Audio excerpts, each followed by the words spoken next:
Now, when I watched this film, this psycho thriller horror, all I could think about was there's some guy on a YouTube channel making a video about the 10 things you didn't catch in the Us movie.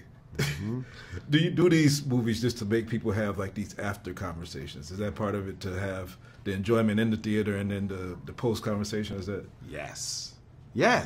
That's the most rewarding part for me, is to see people engaged in conversation in things I'm interested in, and to, you know, I'm always trying to point my commentary at things that I feel like deserve conversation. So I love that, but I also, you know, just people looking for them Easter eggs is that's a treat for me. Sometimes people find things I don't even mean. That you didn't even mean to put in there.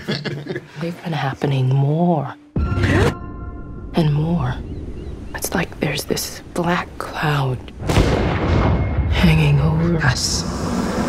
So I'm looking at the movie and I'm getting a lot of things, but I feel your motive for the scary thing being ourself or whatever. What's the scariest thing about yourself you feel when you look introspectively? That, man, this is like some therapy session right here.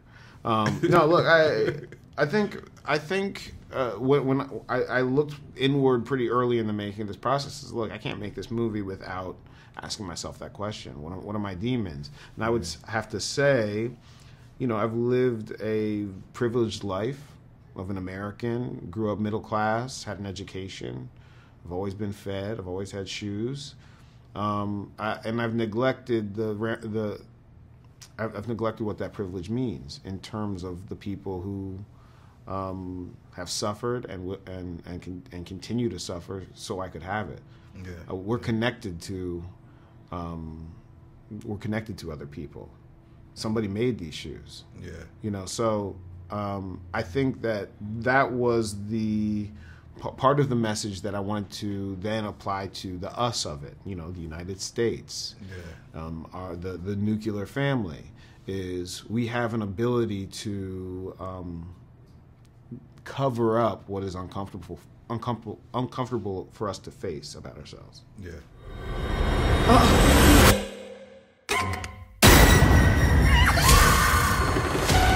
Run.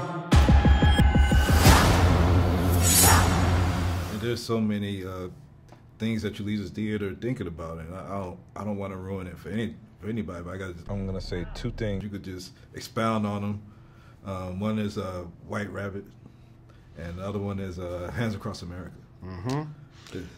Yeah, I mean, there's a lot. I could have a whole conversation about both things. But White Rabbit, I'll just say Easter. Okay. This movie, there is a horror Easter in this film. Yeah. If you watch it, you'll find what I mean. Hands Across America was a demonstration that holds the duality of America in it perfectly symbolically for me. Okay. This hope, if we hold our hands, will cure homelessness, will cure hunger. You know, was that it was well intended? Was that a solution, or was that a way of not actually dealing with it? And lastly, I got to ask, because you was a part of Black Klansman, and congratulations on that project. How did it feel as just a cinemaphile to see Spike Lee finally get that Oscar on a project that you pitched to him and brought to him and produced? It was emotional. You know, I didn't build myself up because I didn't want to be let down. But when he was on that stage, I mean, honestly, the emotion poured out. I was really honored to play a small piece in this man getting something he's deserved, the recognition he's deserved for many years. Many thanks.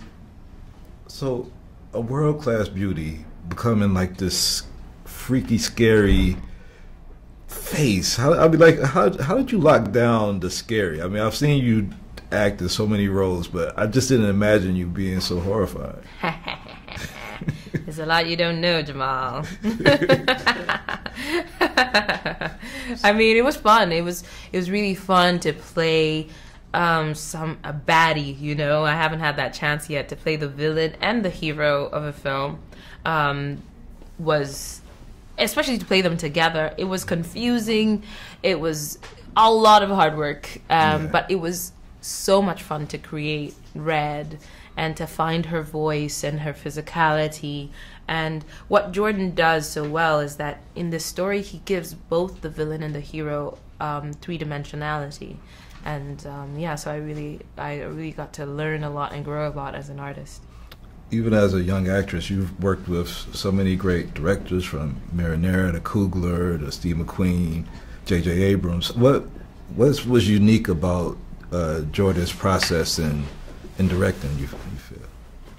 Well, Jordan, you know, the thing about Jordan is that he's so intelligent, and somehow he doesn't have an ego about that, you know, and he's a collaborative kind of guy. His history in improv, I think, has made him understand and trust his creative process, and also trust and appreciate the contributions of the artists he's working with. So for us as actors, he was always open, first generous with information. He never held anything back. He let us know everything he was thinking, all the things. He would give us samples of the music he was thinking of putting in the story, and I was just like, wow, I mean, this is a lot of information that he's offering up to us. But he was also open to receiving from us. He hired us and expected us to be the experts of our roles, and he would ask questions of us. I mean, our costumes, our hair, our makeup, we had input in all of it. And even in the development of the story, you know, he was refining as we went along, and he would, go home and work on things that we were still having trouble believing or working with, and he would refine and refine and refine.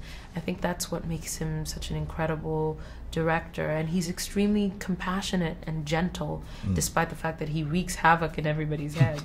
You know how sometimes things line up? Yeah. You know, like coincidences. Since we've been here, they've been happening more and more. I feel like it means like she's getting closer. Who? The mirror girl? You don't believe me? I do. I do. I'm processing. Okay? Just can't believe you kept all this inside for so long. You know I'm here, right? So I know you've analyzed, well, I suspect you have for your character, but now, what is the scariest thing about yourself when you... Me? Yeah. Me? Yeah. I have a really bad temper. Yes. It doesn't often come out, because I think the thing about darkness is that if it goes unattended, then that's when it can be very destructive. And we all have darkness inside of us, and by befriending the darkness and tending to it, we keep it at bay. When we don't, that's when we project it outside of ourselves, and it wreaks havoc in the world. Yeah. And lastly, I know that you and Winston, well, the whole Black Panther family seems like, you know, y'all have extended Wakanda family now. But you and Winston both went to Yale together, and I wondered, did you guys bump into each other on campus? Did that relationship start there? Oh my goodness. So when Winston was a year behind me, and when he came to the school to audition, I was assigned to show him around the school. So I was like the first Yaley that Winston met, and we were close ever since. So the bumping, please, we were in each other's lives every day, you know, from way back then. Always great to see you, and I'm hearing rumors of other projects you might be in, and I hope those come to fruition. Thank you. Thank you. There's a family in our driveway. It's probably the neighbors. But y'all scared of a family? Hi, can I help? Winston, it's always a pleasure to see you. I was talking to Lupita, and I was like, I wonder like how tight the whole Wakandan family from Black Panther has gotten, but But it reminded me that you guys went to school together and studied there. How amazing did you know she would be when you was there? Like, and how was that relationship? To be honest, the entire school, and I think it's part of the program, the entire program is filled with remarkable people. And this is also, it leads to a statement about her. But it really is, you are enveloped in tons of potential, and everyone has a lot of talent. So when you're there, any given days where you're like, man, I've never seen anyone like that. I've never seen that personality. I've never seen somebody transform like that. And she was one of those people. I was one of those people. It was a whole culture of just remarkability where, to some degree, you stopped becoming remarkable because everyone around you was so good. Yeah. And I've seen her and her cohorts and her classmates, which is funny, right? So her classmates, their nickname as a class were the Wilsons, right? So their name is the Wilsons. And I think our class name ended up becoming like the Squirrel Valley Players, because we were all just like, to some degree, scene stealers, you know, like everybody on every day would just be like, and it would become a competition on who could make the boldest, coolest choice within the world. And we're just like, anytime we'd get on stage, we'd all just be like, rah, rah, rah, rah, rah, and everyone would just lose their minds. But it's that culture, and I've seen her do beautiful things. I've seen her do things people just can't really conceive, because in this industry, it's easy to put people in a box because it's tied to finance. Yeah. Let's get this cast quickly. What does that person do well? I don't need to see that. They do this well. Let's bring them and do that. But what we get to see here is a lot of colors in the spectrum. And even with Gabe Wilson, you get to show a lot of colors of the spectrum. And it was exciting. Because you're playing both sides of it. Both sides. And then even with Gabe, you get to just see a guy who plays into certain ideas of what masculinity should be. Like, you need to listen to me. I'm the leader of this family. But his performance of self isn't that. You know what I mean? Yeah. He gets to be goofy. He gets to be lovable. He gets to be sexual. He gets to be a fighter. He gets to be everything all in one, and show that and be that and represent it without being defined and constricted by it. He also gets to like kiss Lupita. Exactly, right? You can't lose on that, right? Boom, can't lose there. So like, it's really great, and this movie offers a lot of color and a lot of range and a lot of, conversation about black psychology. Because one thing you could say about these characters is that they're never one thing. They're not the one thing that you meet them as.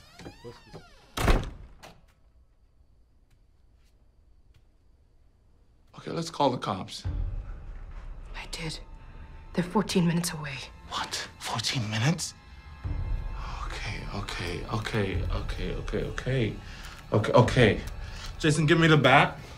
What bat? The baseball bat, the bat. There's one in the corner. Here. Thank you. Gabe. All right, hold on. I got this. Let's try this again. Gabe. No. All right. Gabe! I got this.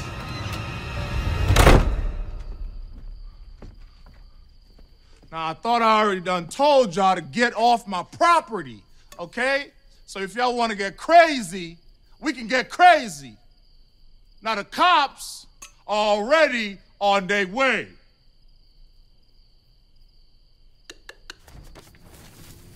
Hey!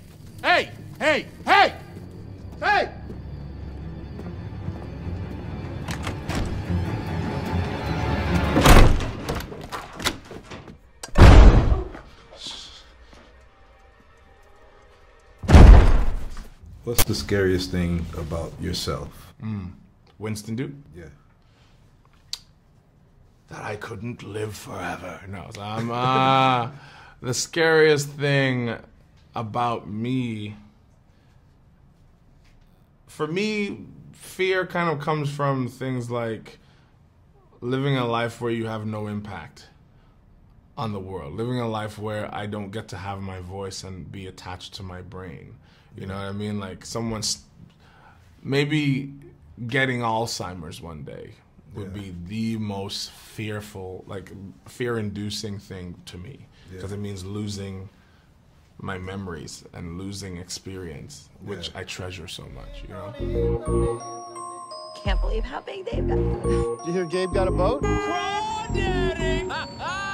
He's kidding, right? He's not kidding. Hey, I think it's vodka o'clock. Oh, yeah. Where's Jason? What an amazing task for you actors. I mean, because to play both sides of you, to play you and your evil twin, so to speak, how was that experience being able to play both characters? That was a very challenging experience, but it was also very fun, you know, working with Jordan, Lupita, and Winston. It was very fun, like, playing our evil selves. Yeah, you know, on set all the time, it was always really, really silly, really relaxed, but we definitely had to get into a different mindset to go into our bad roles, and I think that really helped, and you could see it on the screen. Now, is there like a clear cut, a different day for your bad role, or were you going back and forth between these characters in the same right. city? We actually, you know, the call sheets were very, you know, undetermined sometimes. So one day we would be playing our bad roles, and then another day we would be playing the Wilsons. And the scenes were, you know, out of order. But I think that was, you know, the fun part of it, because you were just excited to see what scene was next. And you were always just, you know, on your edge to see which one. Yeah. How was it coming together as a family, like off screen, to be able to pull it off on screen? How did you guys make that environment believable and welcoming to the audience, that you were a real family? Yeah, it was really great, you know, bonding with everybody, because, you know, now we're like a real family now. We created such a great relationship together. We're kind of like the real Wilsons. You know, we would sometimes, you know, meet for lunch together, or we would just, you know, talk offset. And it was great, because, you know, we love each other so much, and we definitely want to work together again. There's a terrifying scene where you're playing with the pyrotechnics and the fire. How dangerous did that get for you as a young actor, and like, and how was that to, you know, be in such a powerful scene? Gerard, the assistant director, we had this little fire drill, and I was sitting right next to the fire, and no one had noticed me. But doing the fake fire and tossing it, it was like, whoa, this is fire in my hand. Yeah. So, yeah. And I know you guys must have watched Black Panther. So how was it to team up with Lupita and Winston? And Baku and Aki? It play alongside these characters in a different movie. How did y'all relate? Lupita and Winston are some of my inspirations as actors, because they're so talented.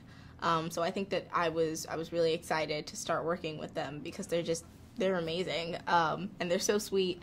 You know, like I thought that I would be a little bit intimidated by them, but they're, you know, all of those fears just disappeared as soon as I met them. And lastly, we have other projects coming up, including Lion King, where you're playing young Nala. So how's like this whole experience going from Hairspray to now having all these huge projects in the pipeline? Right. How are you accepting that as a young actress? Right. As you know, that all of my, you know, older projects are definitely way different from what I'm doing right now. So it was, as you can see, it was a little bit of a challenge. But I was so excited to really get out of my comfort zone and, you know, be bad for once. Yeah. Well, love seeing you guys on screen, and can't wait to see you guys' young career keep developing and doing more projects. Thank you. See you guys again. So nice to meet you.